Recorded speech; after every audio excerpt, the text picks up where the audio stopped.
Swayam Prabha. Digital India. Educated India.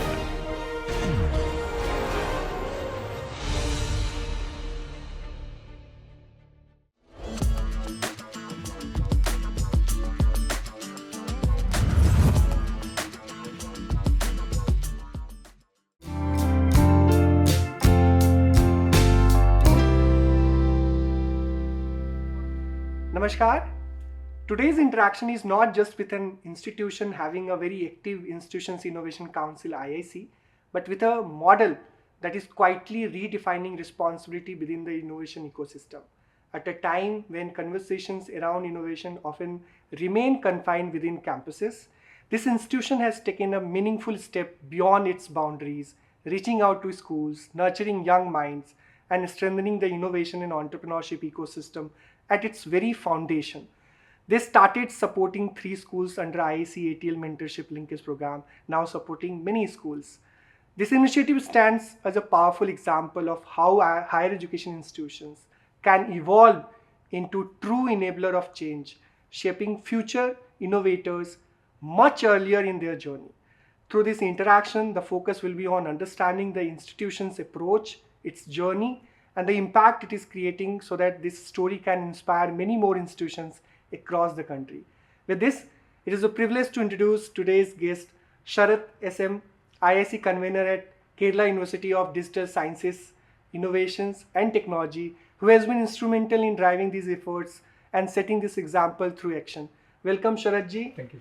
It is an honor to have you today. Sharath ji, since last 3 years, you are supporting as an individual and through the institution 2 schools. So my question is, what inspired your institution to start engaging with school in the first place? So I think the first thing what I would like to say is right from my childhood, I've been very passionate in building things. So when I grew up, there was no such ATL labs and such supports available for us. But my parents were quite supportive, so I could break things and make things and then experiment. Then as I wanted, I could continue with my engineering, and then I became a part of a startup ecosystem. So just out of curiosity, when I came to know that there is an ATL nearby our university, I thought I'll go and have a look at it. So when I went there, I was really astonished seeing that there are many facilities available. There are student projects, but many of them are half cooked. So they were all eager to do something, but they were not having the right support.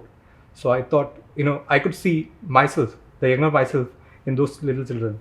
So though I went for a few minutes of visit that lasted for almost half a day, I interacted with many students, and from that day onwards, I thought I'd be working for them.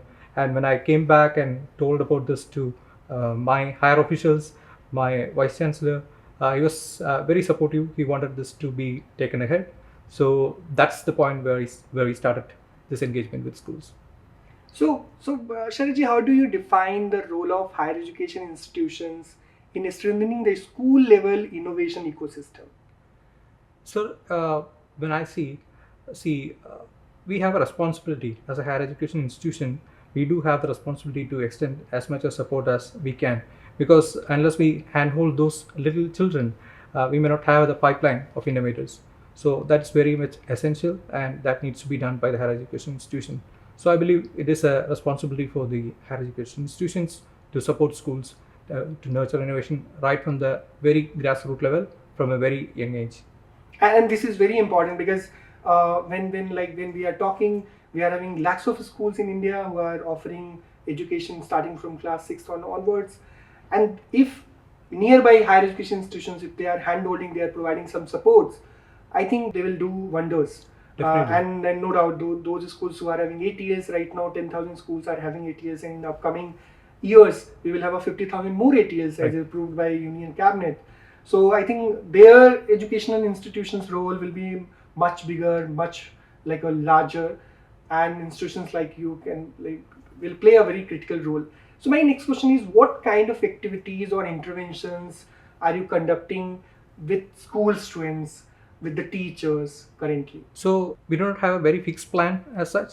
What we try to do is to understand where that school stands, what are the requirements that they have, When I interacted with a couple of schools, different schools were standing on different positions. Some of them had children who were already working on some projects but were stuck with some problems, so they needed some sort of technical handholdings. Other people were for certain other places the labs were not there, so we had to provide them with some components. We had to bring them to our own labs, provide them the facility to work with. So it varies from school to school. That's our experience. But basically what we try to do is to try to expose those children to cutting edge technologies, give them some small workshops, not theoretical ones, but more of practical kind, so that they will become much more interested in doing things. Especially we encourage them to tinker around with a few things in our labs, mostly revolving around Internet of Things, robotics and AI. And then we encourage them to also look around them and come up with some ideas or problems that they feel is interesting to be solved. So we found that a lot of children come up with very interesting ideas which they found themselves in the schools itself, and that's the way we start engaging. So we don't fix on a very particular plan, but depending on the school, depending on the need, and based on that we try to go and support them in the best way that we can. So under IICTE linkage program, there are some initiatives like you have to organize some orientation sessions, some visits, some sort of capacity building workshops. So how your IIC, especially the students members and faculty members, are contributing to this initiative? Yeah, it is very glad to know that now IIC has also made it mandatory that students, some activities are there with the ATLs, and that gives a more structured approach to how we can engage them. So basically we may engage them with some innovation workshops, design thinking workshops, then also to take them to some of the say for example startup ecosystems, or meet them with entrepreneurs or inspiring personalities, so that we can start making them work from a very young age. Okay. So how did you build trust and coordination with schools and their stakeholders? Because many times they used to feel that they are very at completely a different level. In colleges you used to work with like a very mature students, but in schools situation is completely different. There is burden of board examinations and other things. So how you used to deal with that? I was fortunate to get connected to certain schools where the teachers were very passionate in supporting the students, and in few other places when they found that there is value that is being added for the students, when their children started making things and coming up with interesting ideas, prototypes, and getting participated in various competitions and events like that, then the schools started realizing that there is something that this engagement is very much helping them. So in that way, slowly, lot more schools have approached us, and we are having a lot of schools now requesting our support. Yes. So what were the key challenges you faced while engaging with the schools, especially implementing some of the ideas which you were thinking, maybe like either developing the prototype, or maybe mentoring, or maybe engaging is also a big challenge, especially during school. They are already having fixed schedule and all. So what kind of challenges you have seen or faced during your engagement with the schools? So the challenges were different, and as I said, from school to school, it was varying. But in general, if I could say, to certain schools, to start engaging is also not that an easy task. Couple of teachers may be interested, but maybe the higher management may not be that willing. So to convince them, maybe such results helps. So that is one thing that I would like to say. I would like to point out. Then there are also lack of facilities, like they may be having labs, they may be having primitive labs, but that may not be very much enough sufficient to support that idea. So many times we have to bring those children to our own labs, or maybe we may not be having those labs or support within our university itself. Then we may have to connect them to other institutions which can support, and that's something that we have tried and that has worked. So I think these are some of the challenges that we used to face. And then of course for us, our higher officials has been quite supportive. We have allocated some amount of funds for this, but with other institutions that could be a challenge to start with. Okay, so was there any moment or experience that you feel that significantly shaped or changed your approach working with schools or their children? There are a couple of, and the very first thing which I would like to say is the moment which I went to the first ATL itself, when I saw a lot of children waiting so eagerly to get some support. I just went there to have a look at what the facility is. I was quite curious. I have never been to an ATL, but when I saw the eagerness in them and the passion they had, that was something that very much caught my attention and that really moved me. And of course, a visit that you had to one of the schools, and just after that I got a call one day from their principal asking me to just join them for a function. They didn't say what it was for, and you'll be amazed to know what they did. Their children, I mean, it is a small problem for them, I mean for us when we look at, but it was a problem for them. So there were balvatikas, smaller kids, and also they were having children up to 12th standard. So these little kids used to misplace their things and they never knew where it has gone, and many of the people have the same water bottles, same shoes, everything. So it was a big problem for them to solve. So the kids from the 6th standard or 7th standard, they, after having met you, said, we are trying to solve this problem, and they invited me to inaugurate an application. It was a basic QR scanning application, and they tried generating apps for each kid, and they supplied few QR codes which can be stick to their their articles, their items, and then this was helping them to solve that. Though it was not a very big problem in our eyes, but still it was a problem for them. But it started changing the way in which they were trying to solve problems. So these kinds of things inspire us, though a small thing, but that approach that they have brought in, that's something that is just inspiring for me. And no doubt, with your support, I think there was like significant increase in number of prototype development, and the people are participating in national challenges also. So my next question is, what kind of impact have you observed among school students so far with your engagement, with your institution's engagement in last 3 years?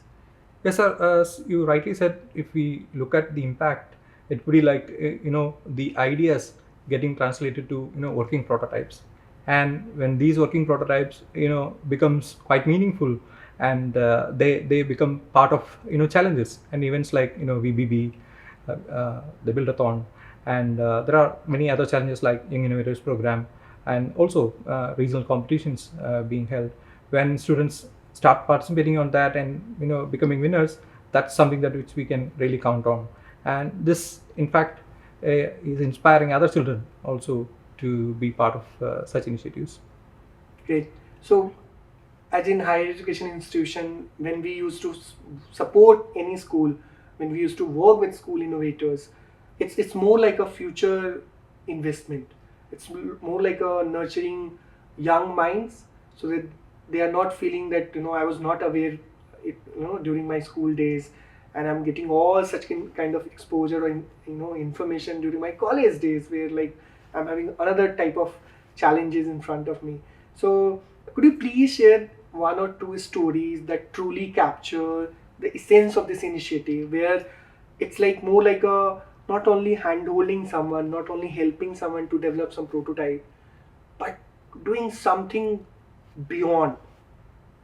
Oh, interestingly, one incident comes to my mind.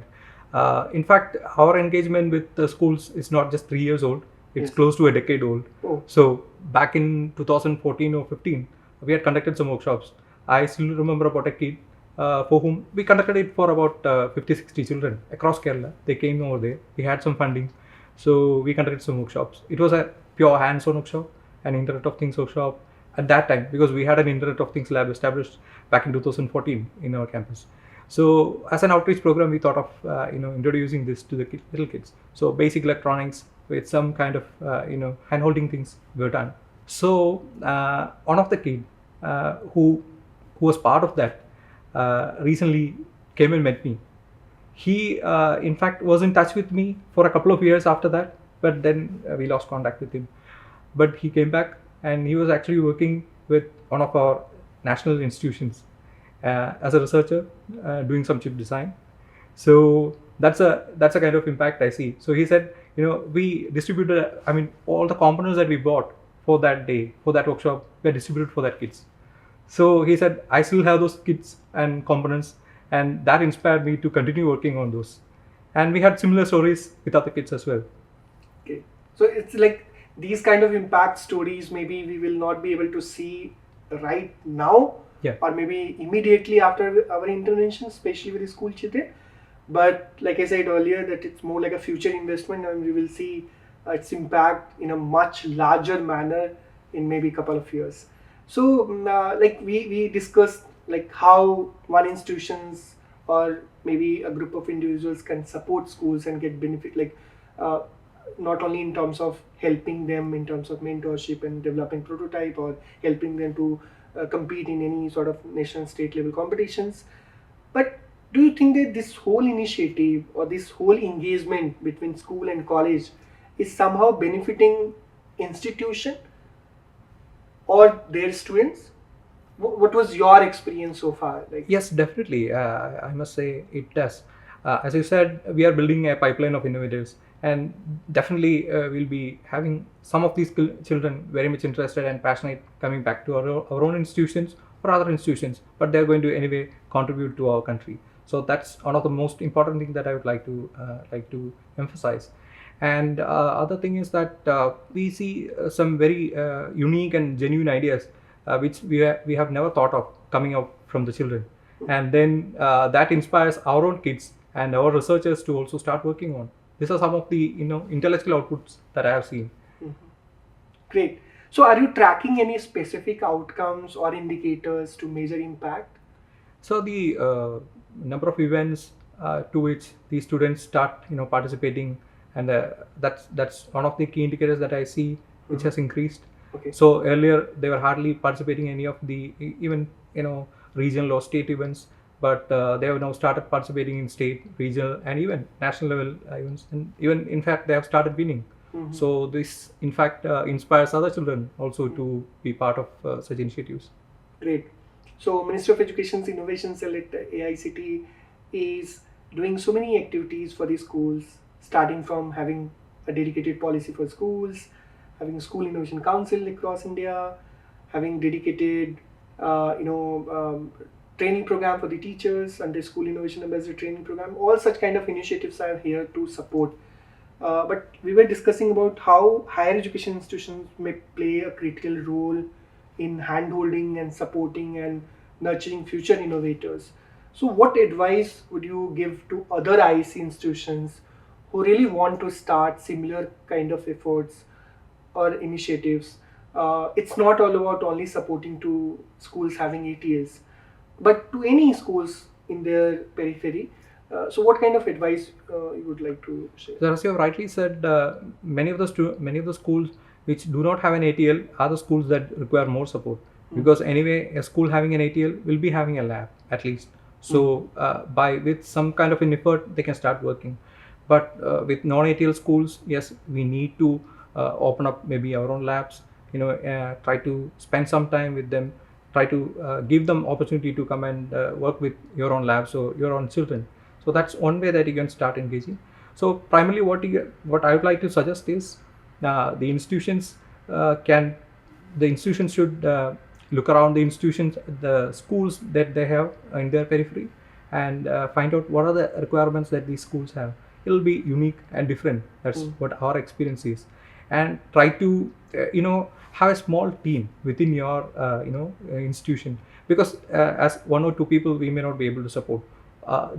The best thing that has worked for us is having a small innovation club inside the university. So what we try to do is to have a club and have our own children first trained on different technologies, and we inspire them to start working with these children. So what happens is, they're like little brothers or sisters interacting. So that has really helped. So this is something at which other institutions also can try, and that interaction is more fruitful than having a very formal event or interactions. So having such small groups which can interact with the schools will be very much beneficial, and also trying to expose them to entrepreneurs, or taking them for other exposure visits, or making them meet with visionaries. That will definitely help. Yes, no doubt. And like engaging school children and school teachers with your own activities will also have a long lasting impact, because many times maybe schools are not getting such kind of exposures. True, true. Like you said, like maybe if suppose in your campus, if you are hosting any hackathon Right. or any sort of entrepreneurship focused or any innovation focused activities, maybe you can just invite them just as a visitor. Just as an Yeah, just example. yes, yes. Yeah, just as an example, when the last Smart India hackathon was going on, we invited a couple of students to come and see, how this works, how the hackathon works. This way, couple of students, teams gather together and start trying to solve some problem in a very small time. So these things were quite inspiring for them, and now they're requesting us to conduct some similar hackathons for them. Yes. So these kind of engagements truly helps them. As you rightly said, we have to engage them along with our activities. That will definitely help. Yes, and adding to Sharadji's point, I also believe that Sharadji, that in almost all institutions they used to have a NSAs, okay, and especially in the institutions where suppose you are offering engineering courses or any other courses, and you are having a group of students who are like somehow more inclined towards social work or supporting some social cause. I think if you are using your skills in supporting some school children, this is also something which you are doing some like a more like a give back to the society. Correct. Yes, very true. So I have seen some institutions through NSAs, they are doing some activities within the schools. Other than that, many institutions, what they are doing, they are treating it more like a social responsibility. Exactly. Okay, and through that responsibility they are supporting. I have also seen some institutions who are maybe connected with the Unnat Bharat Abhiyan, Yes. and they are like having some mandate to support some villages. And in that village, they integrated this program where institution is along with other work, they are also focusing on school related activities and especially helping them to maybe they are just conducting a workshop on design thinking, or maybe helping them how you can develop the prototype. And there they used to invite some guests. So it's more like a convergence of different programs, Right. initiatives, and also some sort of collaboration without having any sort of expectation from the schools. Right. So if an institute wants to begin, what should be the first 3 steps according to you? So as you rightly said, having cell or small club which can help these students to identify some problems, Yes. and then there should be a smaller group which can support them on a technical side also, because many of them needs hand holding on the technical side. Mhm. Then you have to also you must be able to open up your labs and also spend some time quality time with them. That will definitely help. Great. So having a dedicated cell, a group of students in the campus, providing them your resources to them, Yes. and maybe engaging with them with your kind of efforts, conducting some regular activities will also play a critical role. What kind of ecosystem or policy level support can further strengthen such initiative, Sharadji?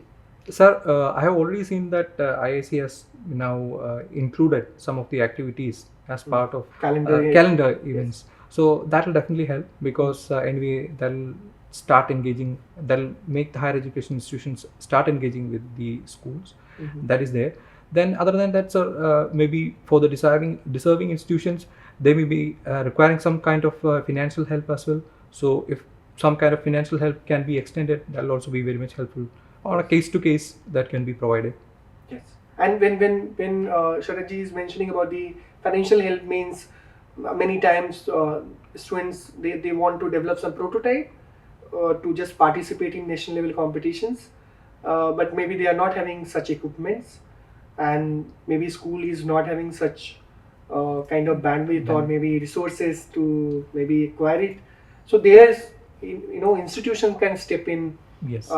They need some, like they want to develop that prototype not in their school lab but in the campus. In the campus. So there they can also intervene. So, and here maybe government initiatives can also be like Yes. play a critical role. Maybe there must be some initiatives where school and colleges both are working, and I'm very glad to share that through MIC ICT initiatives, the Idea Lab across India True. are open for school children. So Right. many institutions, they used to invite school children to be part of such Right. initiatives.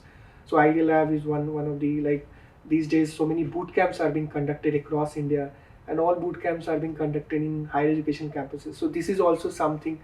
But one of the initiative recently is like through Kapila, government is also funding IP. to the innovators so that they can protect their IPs. But like you rightly said, we need more and more engagement Truly. avenues so that this can be further strengthened. Correct? Exactly. Yes. What you have demonstrated, what you have shared is a simple yet very powerful idea that innovation ecosystem are not built at one level but nurtured across stages. By reaching schools, you are not just supporting education, you are shaping confidence, the mindset of future innovators and entrepreneurship. We hope your journey inspires many more institutions to move beyond their campuses and become true catalysts of change makers. Thank you so much, Sharad ji, for spending some time with us and sharing your journey. We are having so many institutions across India who are doing something for the schools. I'm requesting you all, if you find any school nearby who is having some potential, with whom you can engage, do engage with them, help them, and then only we can achieve a dream of Viksit Bharat by 2047, where all schools across India will have some space for innovation entrepreneurship, and then only we will be able to realize the dream of Viksit Bharat by having so many job creators, by having so many wealth creators, and developing solution for India and for the world. With this, we conclude this session here. Again, we will meet with another change maker in our next episode. Till now, Jai Hind, Jai Bharat. Namaste.